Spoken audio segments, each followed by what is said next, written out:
Hey everyone, Scott J. Away from Crucible Custom Props, Nerfworks Lab, and all the forums here. So today we also have, I just did the Return of the Jedi DL44. Today we have a Blaster Factory, all aluminum, E11. Now this one's going to be an E11, A New Hope, with M38 and the power cylinders, no counter. So this one is going to be more like the Han Solo detention block scene, where we have the DL44, and the owner of this one didn't want it super weathered, so it just has a little bit of grime and dirt here in the ejection port.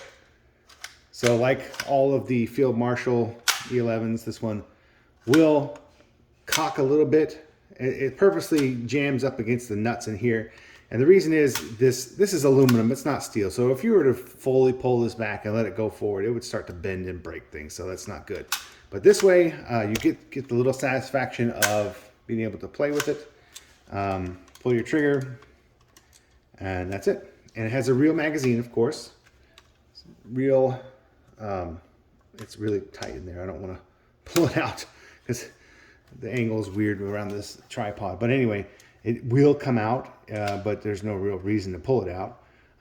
This is the power cylinders with the real, I think they're real vintage metal mites. I'm not quite sure what he opted for, but they're lightly sprayed over so you can still see the metal mite wording and everything, and all of the colors on the red wires and the capacitors in the back.